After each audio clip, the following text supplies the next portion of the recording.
I thought, as I've had quite a few shorter videos up lately, 6 to 10 minutes typically, very focused, I thought I might do an old school, long format, boring video of me actually doing the work rather than showing you the before and after and discussing points of interest along the way. So, if that floats your boat, join me as I go through this, do some work on this 68 Twin, and hopefully you won't find it too boring, and hopefully I won't say too many dumb things because I'm not going to be doing too many edits on this. I might edit out bits if I move the camera around for different things. So first thing I'm going to do is just get these new knobs on here. These, because the old ones are all broken. You can see here I'm using two 0.8 millimeter picks to space the knob off the front panel, so the knob doesn't rub up against the panel, but it's not sticking out a lot. If I had a 1.6 millimeter, I could just use one pick.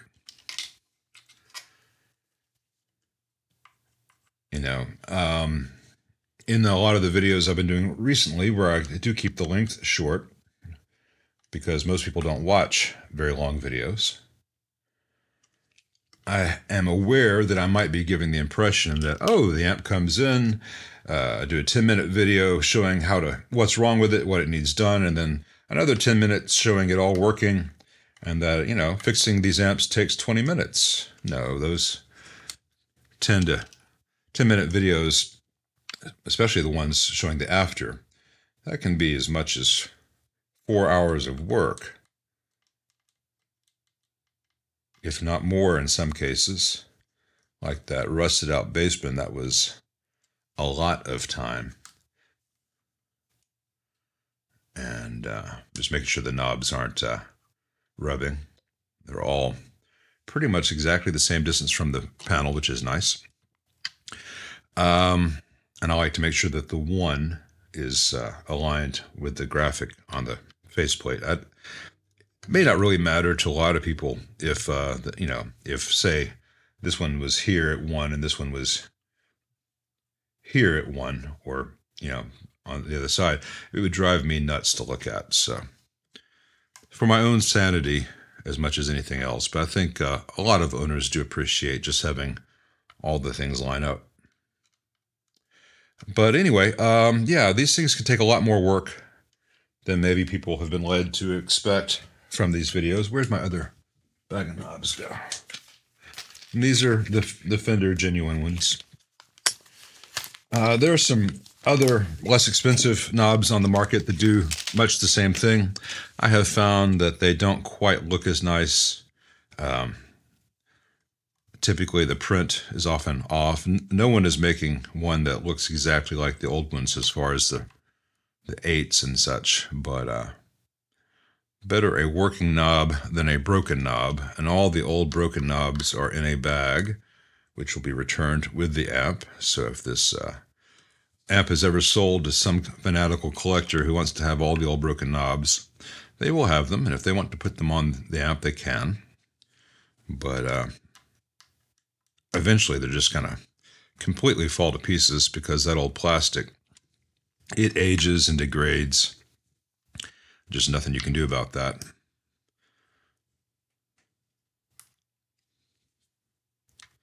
Like I said, this is the boring stuff that people tend to not see. Get that lined up. And doing it like, doing like this, so that you guys can see what I'm doing, and I'm not all hunched over. Also put some of the stuff I'm doing in the range of my eyesight, where it's too close for glasses, but not close enough to take off my glasses. So I'll make the best of it.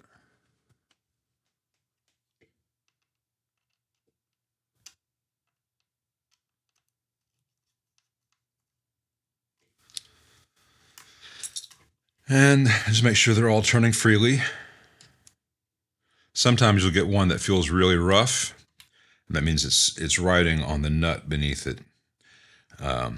You don't want the plastic rubbing up on the nut beneath it. You certainly don't want the plastic rubbing on the faceplate, because it will abrade, and that's really common. You can see if you look at the previous video or look at the early sections of this, you can see the rings where the old knobs were rubbing.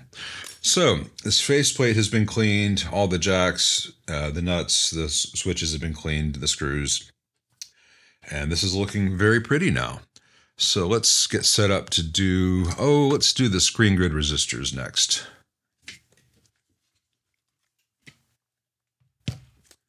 And I'm going to move the camera, and I might edit this little bit out, depending on how smoothly I can do this.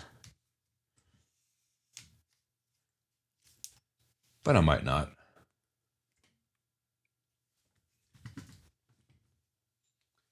Sorry about the bench clutter. That ought to do.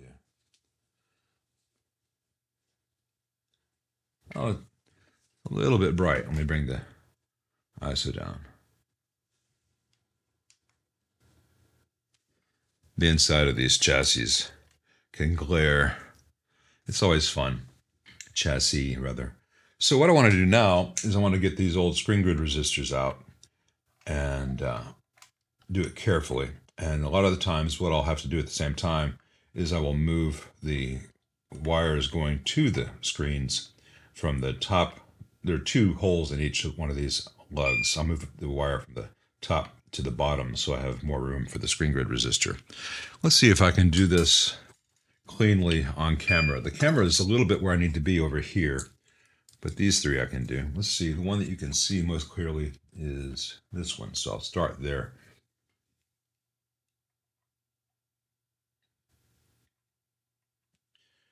And I just want to move the mic so you can hear what I'm saying. I just want to get in there and kind of reflow the solder a little bit.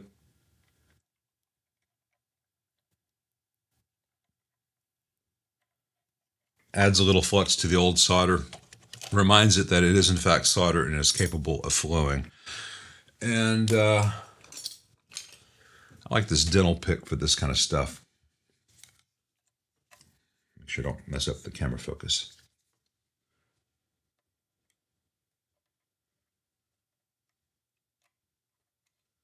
All right, that lifted out.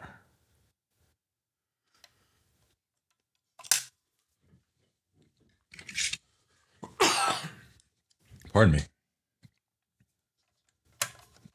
Try to do this without burning any wires.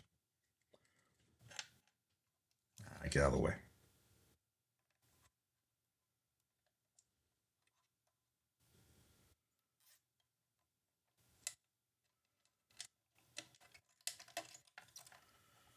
You see all that goop coming out of that resistor there? That literally oozed out of the resistor body itself once it was heated. And that's one of the reasons I don't like to use carbon composites for screen grid resistors. They do absorb moisture and they bubble, and they're not particularly good at that point. And anyone wondering if I'm being rough on this heater wire, in general, moving the heater wire like this is fine. It's got a lot of life left in it. But if I have any questions, I will triple check the solder joints on the heaters after I'm done. So let's do the same process here.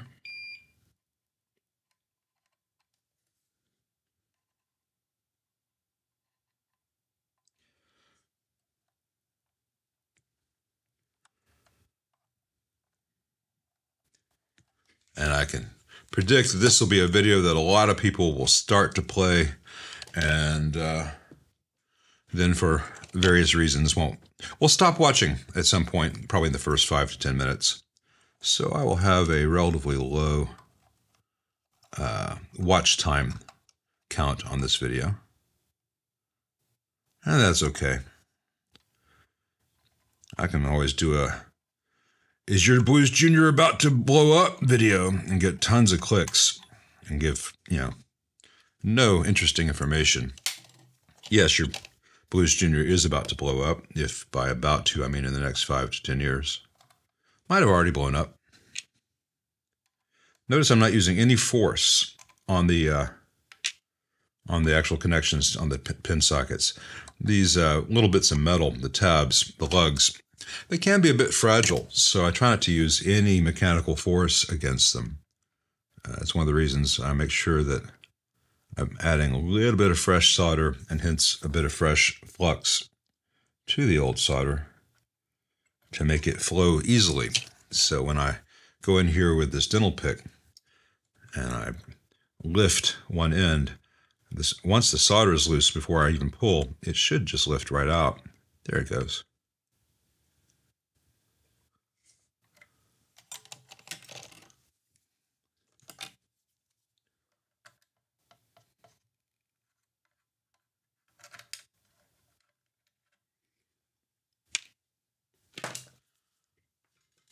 All right.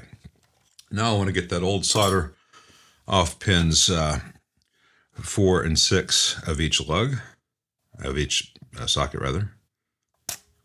I find that this Engineers brand solder sucker works really well.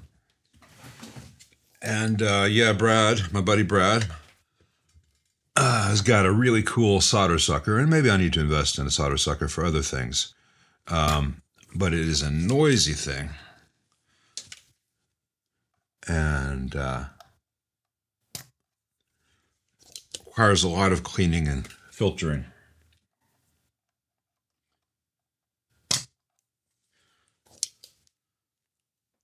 In comparison. And takes up more bench space. I don't know if you guys have paid attention, but I have a very compact, fairly efficient bench setup. I have only so much room for things. I was talking to Brad about that. He's got like 6 times more bench space than I do because he has all those counters in his store. And I'm working off a relatively small bench. What is it? 4 feet by 2 feet. Maybe 5, no, 4 feet by 2 feet. In a room in my house. So I cannot easily expand. Now right here, this wire is right up against this lug. I don't want to heat this lug until I've moved this wire away. It's already stuck on with old flux and stuff. So that's the screen.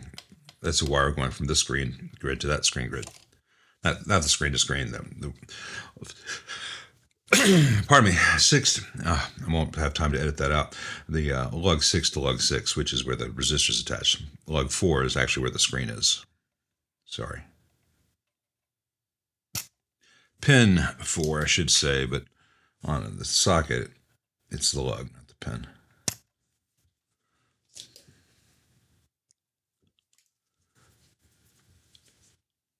If I can get this in here.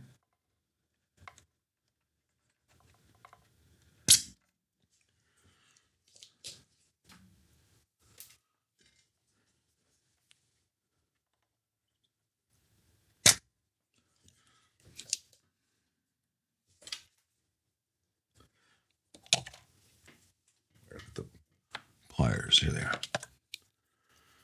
All right, let's see.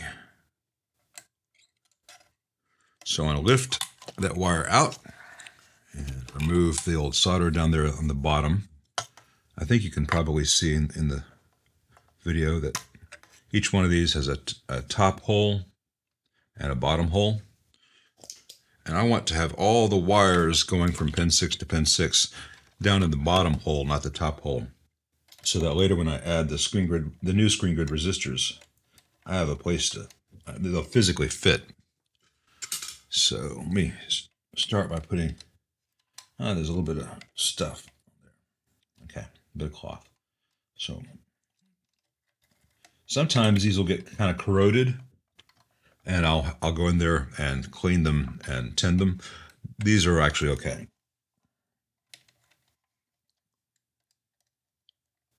The cloth cover on the wire, the cloth insulation looks a bit rough, but the wire itself is clean and already tinned from having been soldered.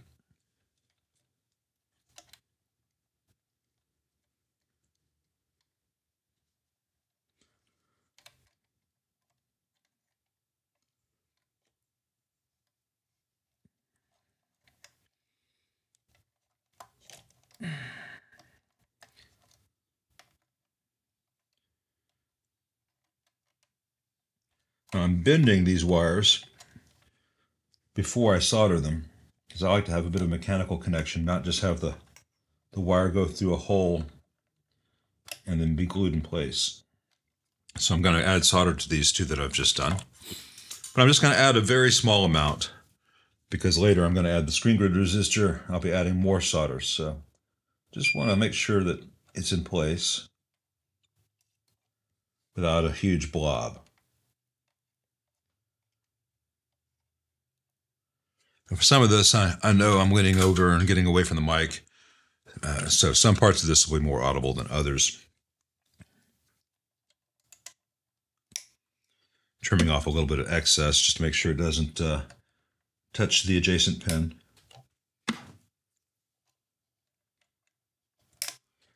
There's plenty of length in this original wire, so if I lose, a total of 1/16 of an inch doing that, we're okay.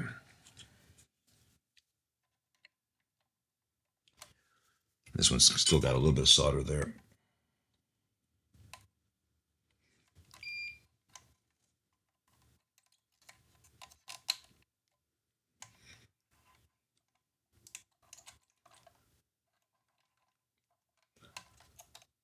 I'll go ahead and do this next one too.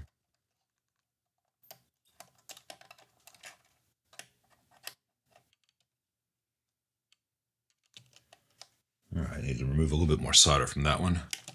So for that, I'm going to use this bit of braid. I suppose it's very important to note that I have ensured that there is absolutely no voltage anywhere stored in this amp waiting to get me. So I can, I put a metal tool down in here. I can use this braid touching everything. If this amp had been on, 20 minutes ago, I wouldn't be doing this because this braid could be working here and touching somewhere else. I could get electrocuted. So this kind of thing, or I think earlier in the video, you might have seen me lay this down inside the chassis. Those are no-nos in general. But in this case, we're going to be just fine because I'm entirely sure and have verified that there is no voltage present. Let me straighten this out a little bit. I'm debating how much to do in this video, whether to do a whole lot of stuff and make you slog through it, or just do enough so that those who are interested in such things get a good sense of it without having to be here for, 2 to 3 hours. Like, I need to do a bunch of chassis solder connections, chassis grounds, and also need to do all the ceramic disc caps and electrolytic caps, the cathode bypass caps, and put the bias supply back. If this were a live stream, I'd take a poll to see who wants to see what. I'll tell you that I'm going to put the bias board back in this video. And I'm going to do the ceramic and electrolytic caps on the board in this video.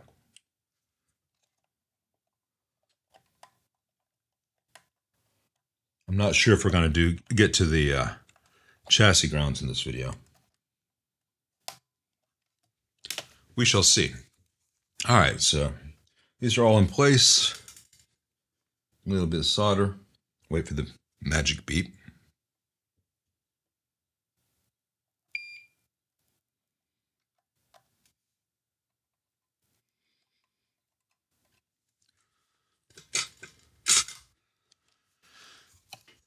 Snip off that little bit of excess.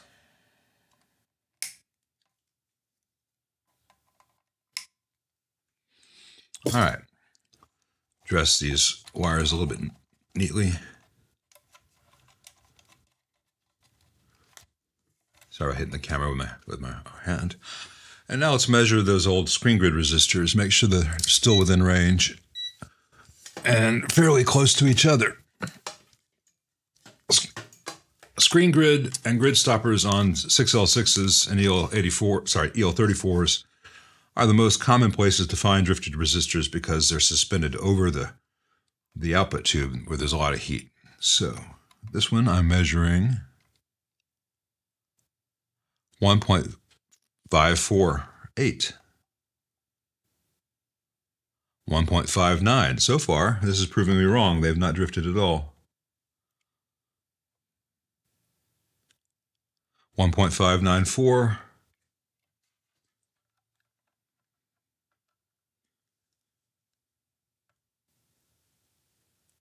And 1.598. So they are all very much within spec. That's kind of rare, but this amp, given its condition and the lack of charring by the output tube sockets, I don't think has been used all that much or all that hard in its life. So that may explain the difference. Let's put the bias board back while I've got the camera set up in this general area. So let me move these wires to the side. And I may see there's a little bit of charring here. Let me move the camera a bit.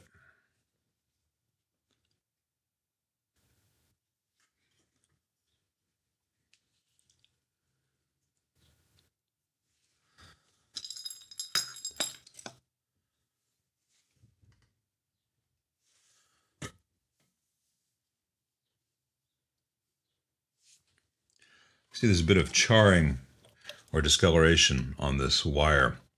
That's the goes to the bias, and this actually goes to the tremolo, which that little bit of voltage from the bias supply jump starts the tremolo when you use a foot switch. If I have enough slack, I will trim that back so that bit of charred wire is not there. The other bias wire seems okay, as does the old B+ wire. So I've already cleaned and repopulated the bias board, except for that cap, which I believe arrived yesterday. Let me check and see if that cap has gotten here, because it'd be nice to have that capacitor. Don't you think? Oh, and the exposures are off, so let me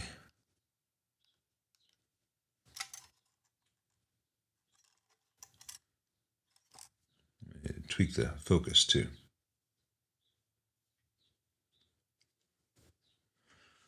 Sorry.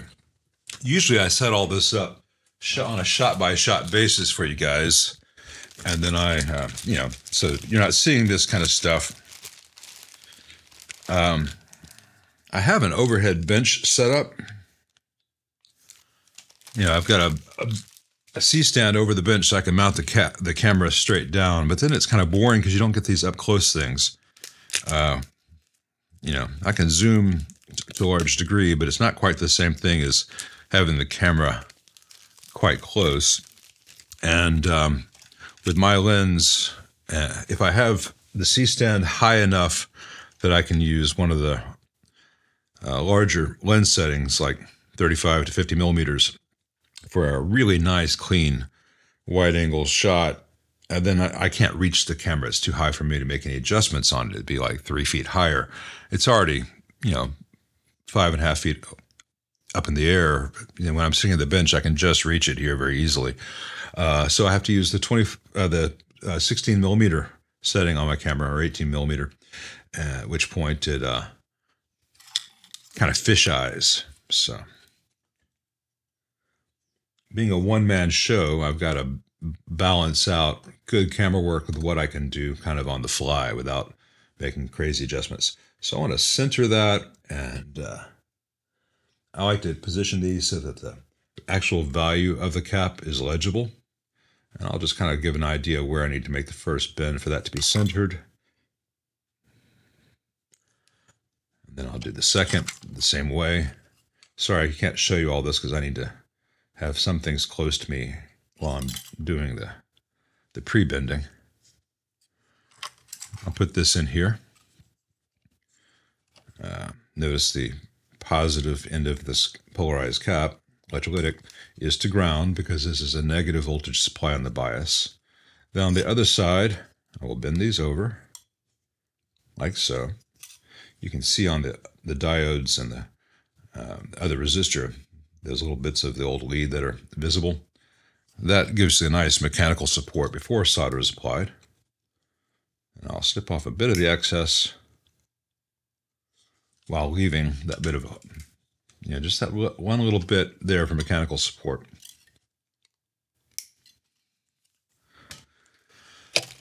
And now I will line all this up as much as I can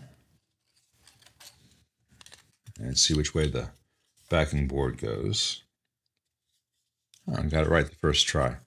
And I need to pre-bend this wire, which is going to go to the chassis for ground, like that.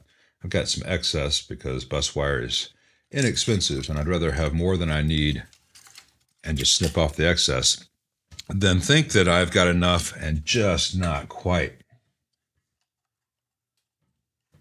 So let's see if I can do this. The camera is where I would normally want my noggin to be, so.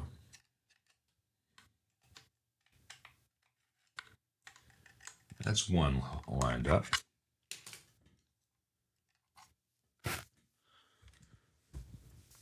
Oh, wait. I forgot. This bias wire is supposed to go under this, through this eyelet and then up. So let's do that.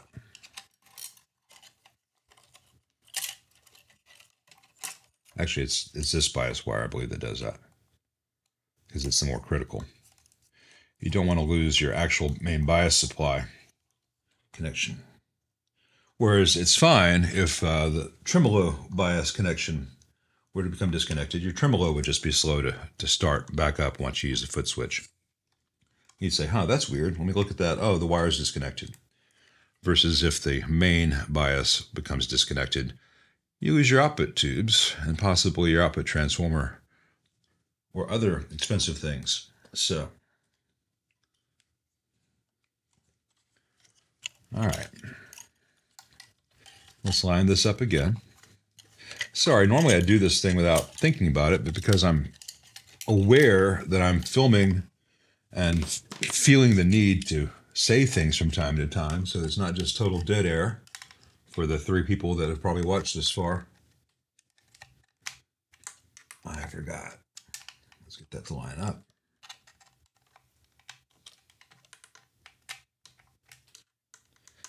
Now we're lined up again. Let me get that little corner backing board lined up better. It's not that critical on these amps, but it's there.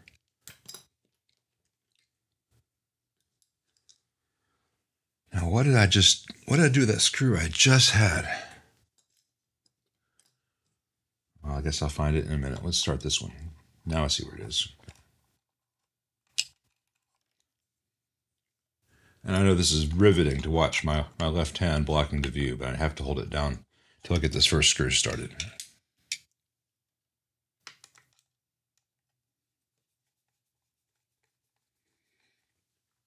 I can tell I've missed it.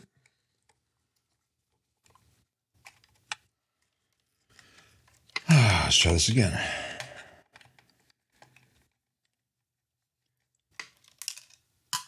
Then it goes flying across the chassis. My pliers went here. Of course, because I'm doing this on video, it went behind the lamp.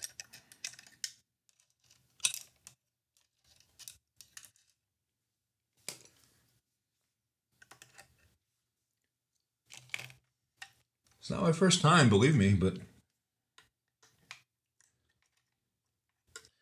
when the world is watching,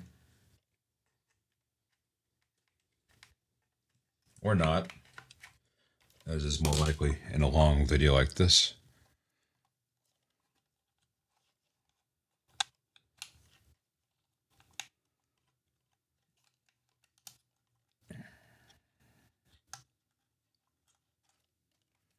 All right, now I think I've got it.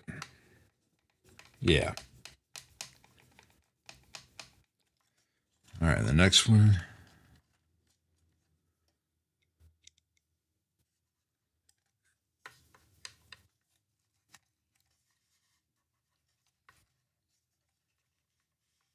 That needs a little nudging. What's going on there?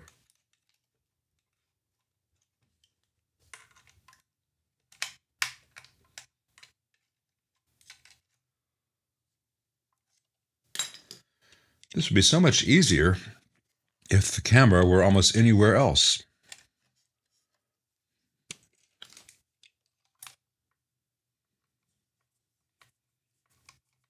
making me do things left-handed. You cruel people. All right, there it goes.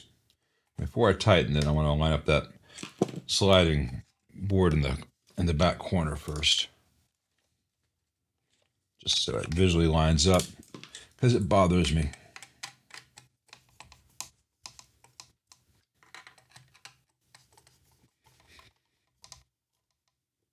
All right, it's time to redo some connections. So this this bias connection is going to go right here, which means I do have some excess. So I'm going to strip from right here and get rid of that burnt-looking yucky area. Let me move the mic out of so I don't hit it with my head anymore.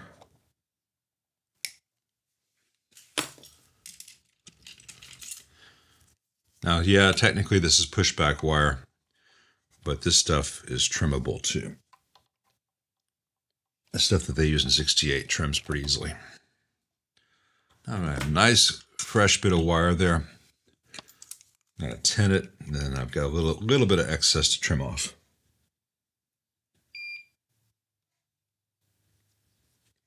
It's bare wire, so in theory, it shouldn't have to be tinned too much.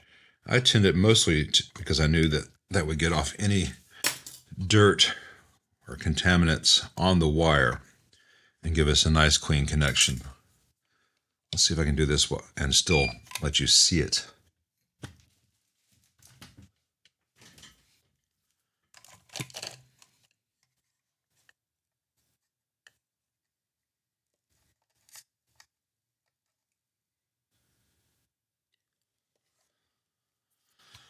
We'll lay that down. And then here, see, I've got a little bit of fluff. And I want to press that down a bit more. And that's this bias wire here. That's the more crucial of the two. Let's solder this eyelet. And we'll solder the ground eyelet now that the board's in place.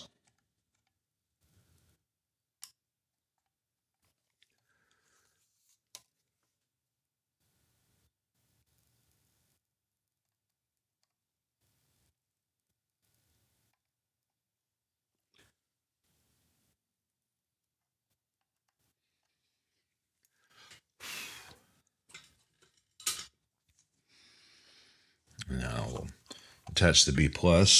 I want to, again, tin it just a little bit. I don't know if this is on camera at all.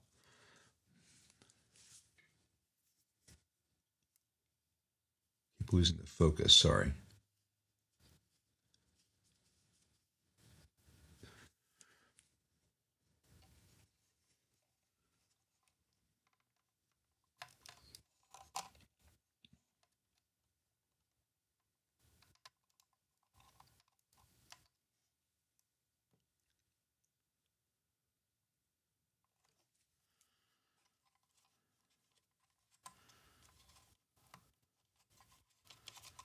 All right, that's good.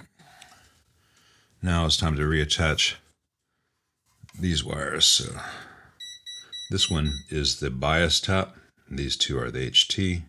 That bias tap is a little bit long, the HT is a little bit long, and a little bit bird's nesty. So I'm going to try to add some fresh solder, but you won't be able to see really. Sorry.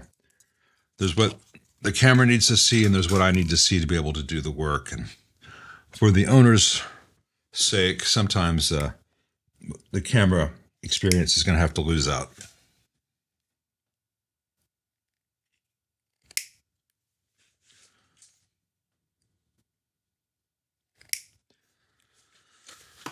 All right, let's get these in place now. And again, I can't, this is not going to be a good angle for this, but it's just like these, only the wires are bigger.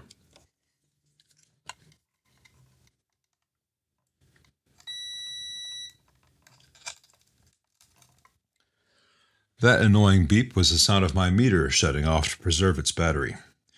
It does that from time to time just to annoy me. I mean, it's less annoying, I suppose, than having to change 9-volt batteries all the time, but I wish there was a way to tell it, stop beeping to conserve power. Just shut off. I'll figure it out. I mean, there is. I could open it up and rip out the speaker, but I don't think I want to do that. Continuity mode is useful sometimes.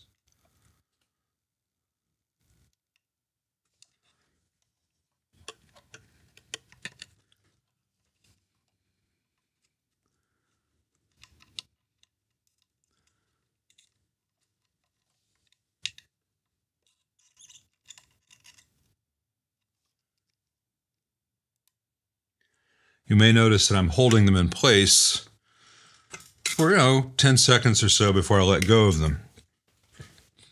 That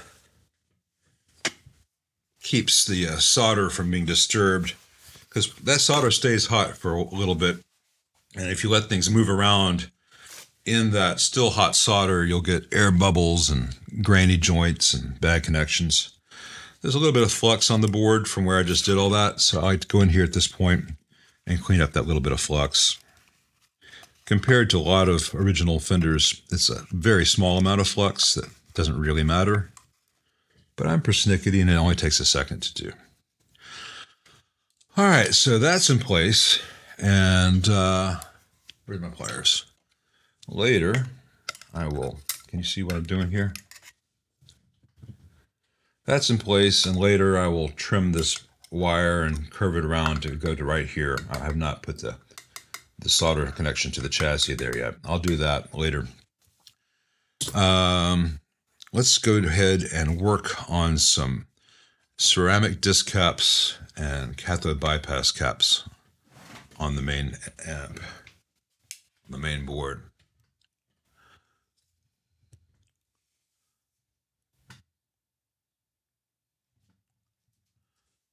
I guess that's pretty good. You can see this really well. You can see this okay. Let's see if I can nudge that just a bit. That might be a good compromise. All right, we get a sip of my drink.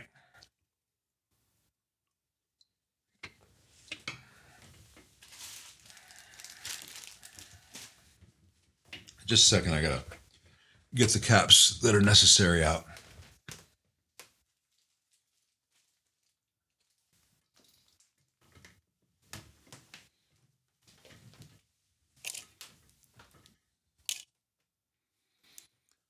Alrighty. So I got a 1 nanofarad, 1000 kilovolt, not 1000 kilovolt, 1000 volt, 1 kilovolt. Class 2 ceramic disc cap.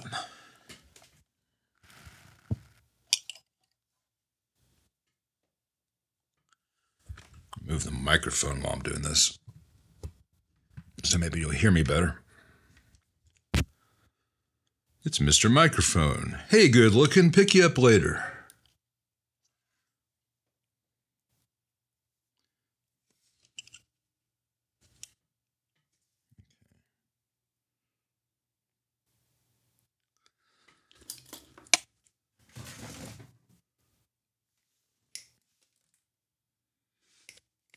Sorry, some of this stuff I need to have up close vision. My eyes just aren't great.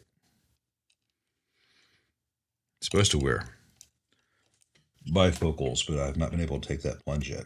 I guessed just slightly wrong, but that's why I left myself a little bit of extra on the trimmed ends just in case I needed to adjust it. I usually get out the calipers and measure the space, then I use a lead bender tool.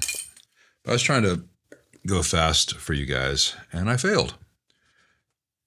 Anyway, what did I just knock in the trash? I think it was a guitar pick. I've got lots of those. Okay. Normally I would put all the caps in place before soldering, but I'll go ahead and do this one and just move down the line. I'll come back later and make these solder joints really pretty. Just want to make sure everything is connected first.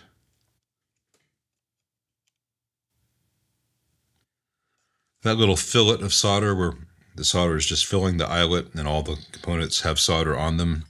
That's all that's necessary. The domes we get in old fenders are because, well, you can't see where I'm pointing there, but the dome joints you see, that's because these things were populated up and then soldered upside down at the factory, so all the solder made little domes.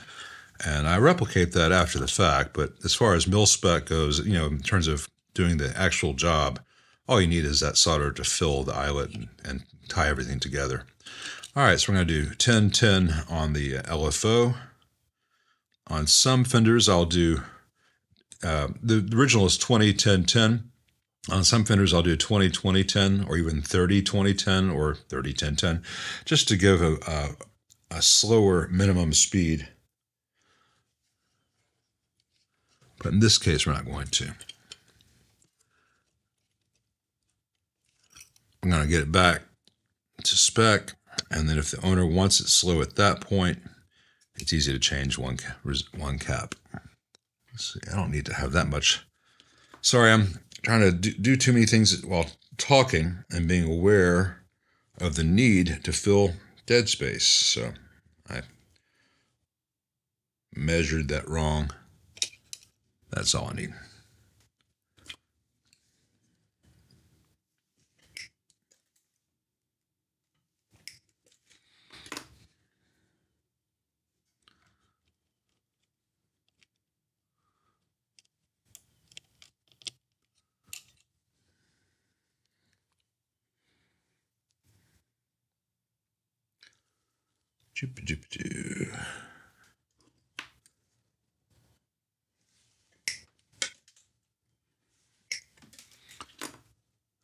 If I were building one of these from scratch, a new build rather than restoring an old one, I don't think I'd use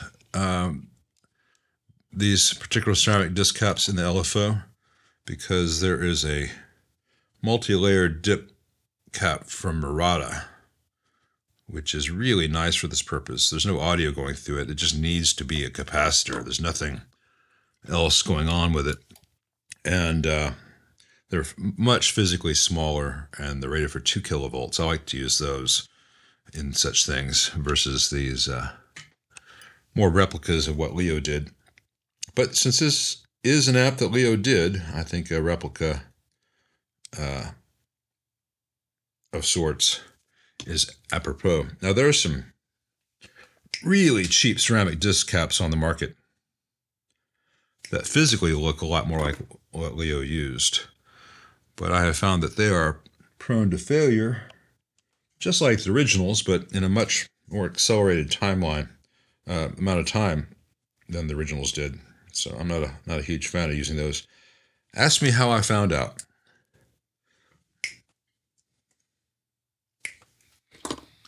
All right, so that's all like that. Come on.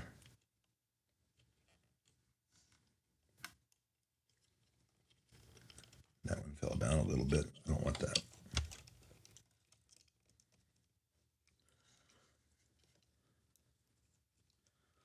Oh, come on, man. Don't fall out. No.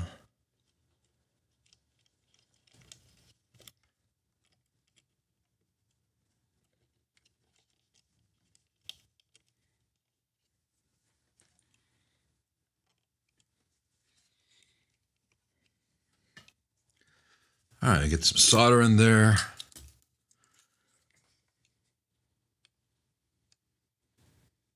Waiting for the beep. Thank you, Hacko.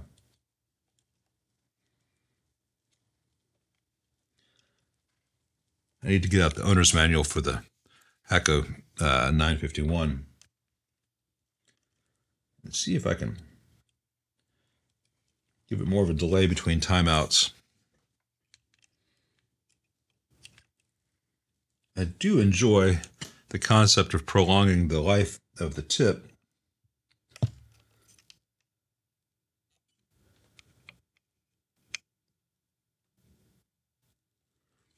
But sometimes it interrupts my workflow. And I've got one more to do right here.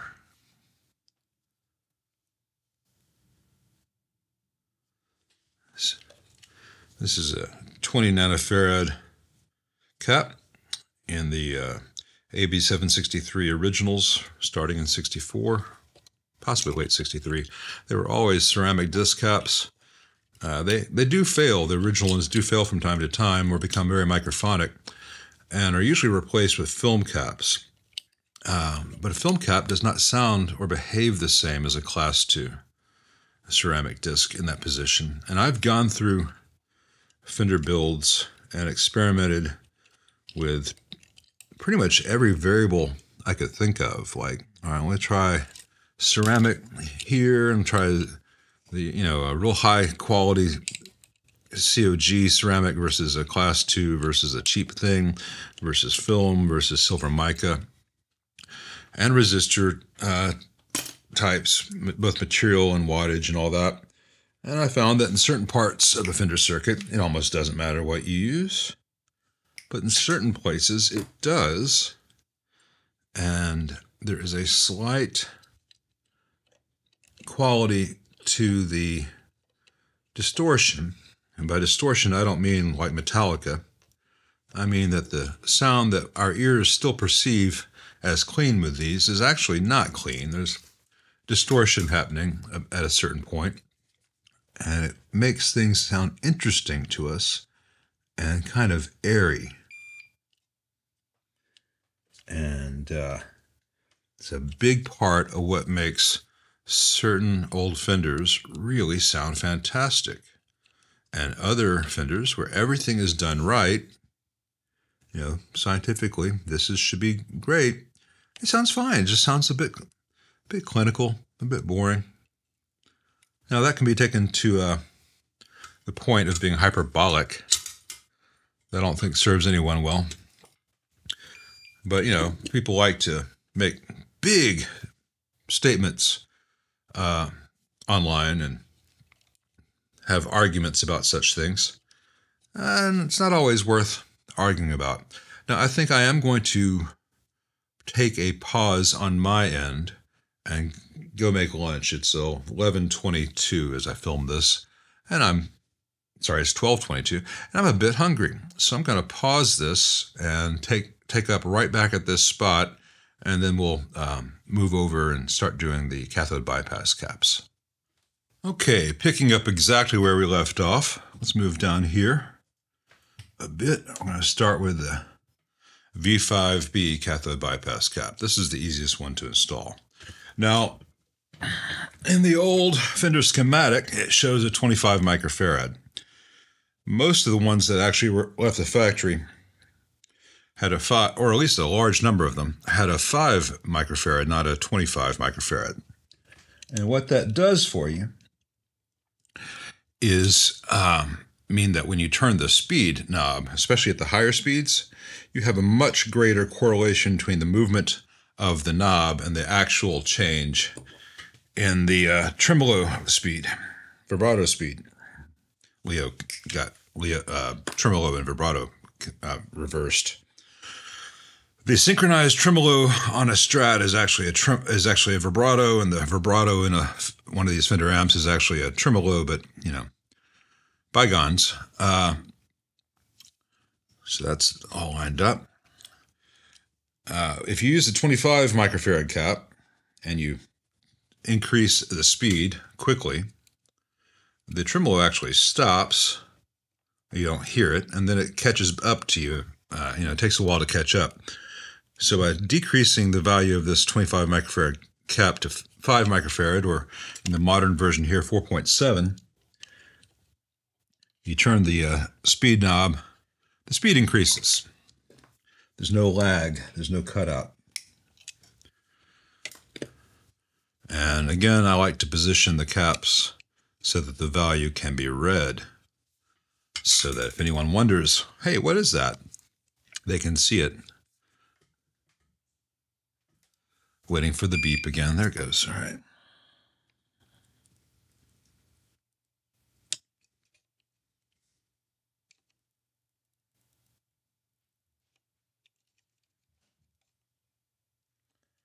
While I'm in this area, I will prettify the solder joints I did before.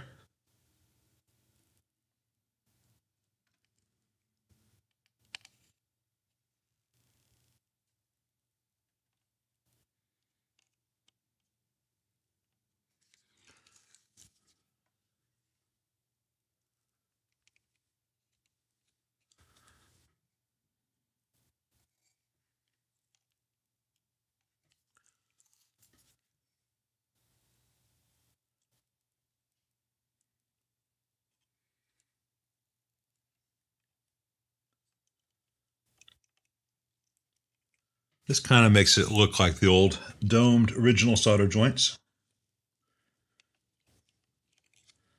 It's not exact, but looks pretty close.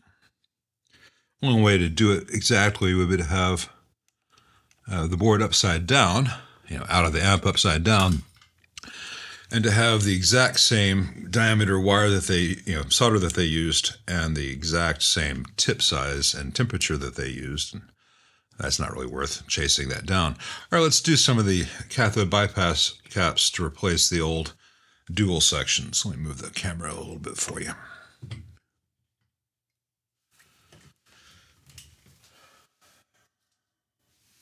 Now, one of the problems we run into is that the old cap had 2 positive leads, but just 1 negative lead. So there's not a lot of space in some of these eyelets. So what I do is I take these 2 caps. Let's see how much of this I can do on camera without moving things around. And I kind of straighten the leads out. And I'll give this one, I'll put this one on the left. I'll give it a little bend that way. Straighten this one out. Again, with the value measuring up, I'll give it a bend in the other direction.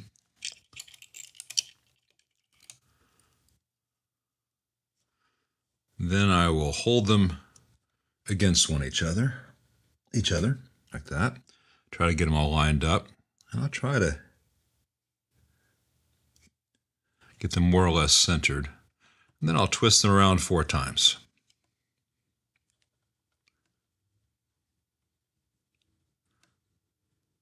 I want nice, even, neat twists. Then I'll snip one of them off. And I'll straighten that out.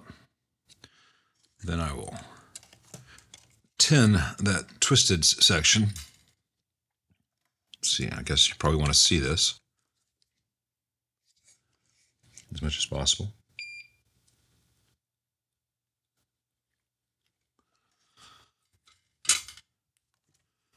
And now I have, in effect, made a dual section cap with 2 positive ends and 1 negative end. I can line that up.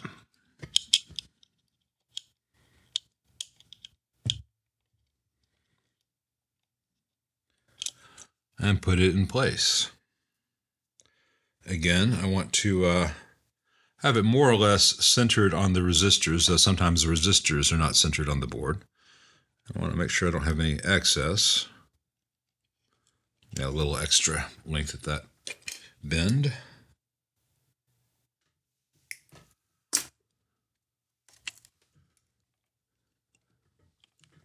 I can't see what I'm doing. Let's get it close so I can see. All right. There are 4 wires already in here. The leads of the 2 resistors, the lead of this resistor, and the old wire, which was the negative lead of the old cap, going to chassis here. So that's a tight space in there. And I cannot fit this wire in there. Usually it's not a problem, but what I can do is I can heat up this area.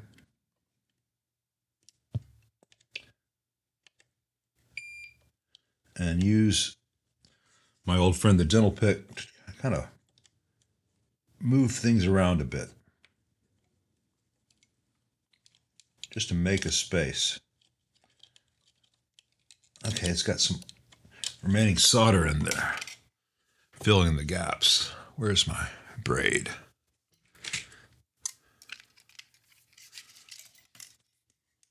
So I can get some more of that out.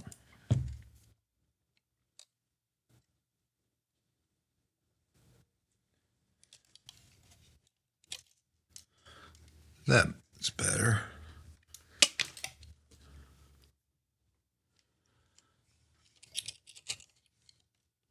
Now I can get that in there. Aha!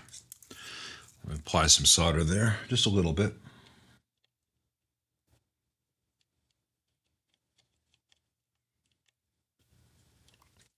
So that when I work at the positive end, the negative end won't be pulling out, because that's a pain in the butt. All right, so I'm going to give just a little tiny bit of slack on the positive so there's not a ton of pressure. Go down on that one. And it's a little thing, but when I'm snipping a wire like this, there's a beveled edge to that cut. I have the flat end of the cut there on the lead, so I don't have a fatigued area. And I'll often take a small screwdriver, kind of press that in place. Sometimes I'll use the dental pick to get in there. Just want to press that back a little bit, so it has some encouragement to stay in place. If I were doing this from the scratch, I'd have the wires tucked under, as I showed on the bias board. But the bias board is a much more crucial thing. So, you know, the bias board and the filter caps board, I have to have those leads secured. Here on the main board, if something were to come loose, you know, most of the places you might lose gain. You know, it might oscillate if actually the one on this one here on V4B, if this one were to come loose, you'd have oscillation. But it's still not going to damage anything in the amp, unlike losing your bias supply or having a bad filter stage, which either damage things or cause massive noise or both. So I don't need to fully disassemble the amp to do a good quality repair on this kind of stuff. But on the bias board, as you saw, and as you've seen on many filter cap repairs I've done and shown, I do go for that full mechanical support before any solder is applied. All right, now I'll just kind of neaten that up so it looks like they're level with each other. And I'll prettify those solder joints.